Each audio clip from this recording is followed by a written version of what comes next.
Okay, up next, let's help this millennial generation out. That's the generation born between 1980s to 2000.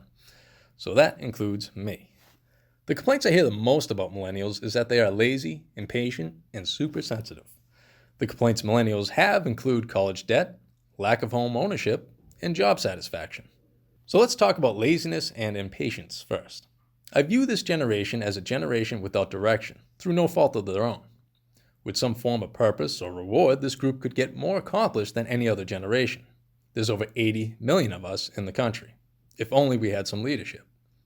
Almost 40% of this group went to college and for the most part either held a full-time job or a part-time job, along with studying. This group doesn't sound lazy, they sound tired. As far as being impatient, we are living in an instant gratification environment. And for the most part, that's okay. We are navigating our way through this.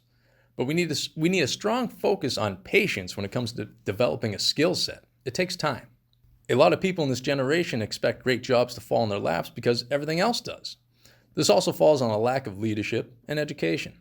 Einstein once said, "Don't try to be a person of success, but become a person of value."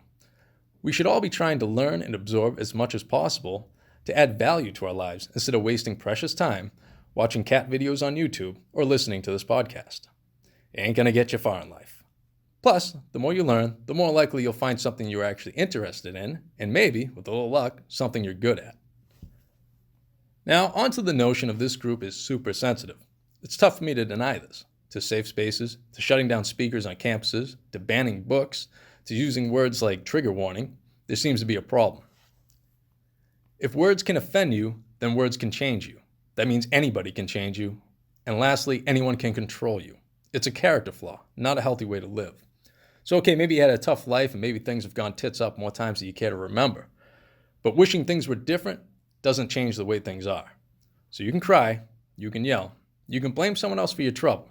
And that's fine, that's okay for a while. But at the end of it all, you, and only you, are left with one question. Where do I go from here? There are plenty of people in your life, or books, or thought leaders out there that can help. And you all have supercomputers in your hands to help find them. We need to refocus our way of thinking. No more victims, only victory. When putting this together, college debt was the first thing on the minds of most millennials. To do this justice, I'll have to save it for another episode, as I have a lot to say on the matter. So lastly, we're going to look at home ownership, job satisfaction, and what the next move should be. I'm going to paint you a scenario. I'm going to use the state of Massachusetts as an example. Picture the state as a rectangle.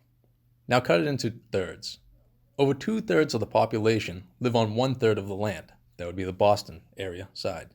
1/3 of the population lives on 2/3 of the land. That would be Worcester in the middle and Springfield at the end. Take a guess which side has a housing crisis. Due to restriction, population, regulations, NIMBY laws, houses are pretty scarce and expensive in the Boston area. This is how it is in several states. I said earlier how this generation has no direction. Well, I have an answer. The direction is west in this scenario. There is a housing crisis in highly populated cities, but not in the majority of the country. We have a building crisis in America. We have to do what our grandparents and great-grandparents did and build something great. They're the ones that built the houses, the businesses from the ground up. And now it's our turn. And it doesn't matter where you are, Boston, LA, New York City, they are done. We need to turn down the crumbs they have to offer. It's time to go, it's time to move, it's time to plan. It's time to come up with something better and learn from previous mistakes. Personally and historically, we always remember the mistakes of our past. But those memories aren't there to test you or upset you. They are there to remind you not to do that again. It is to be analyzed. So let's try and think about building something better. It's a big-ass country with room to grow between the coast. It's time to turn small towns into big towns into cities. It's time to build small businesses and turn them into big businesses. Amazon is the biggest business in America right now, and it started out in some guy's basement. It's time to make moves. If you can do it, do it. If you can't, work with people who can. You will find direction. You will find purpose. You will build community. You will become the leader that is missing. It's been done before, and it has to be done again. And it wasn't easy for them, and it won't be easy for us. But this generation needs to remember, you are not the last generation. There's another one right behind you, and they need you. Or you can stay right where you are, and you can cry, and you can yell, and you can blame someone else, and leave the next generation with the same question. Where do I go from here?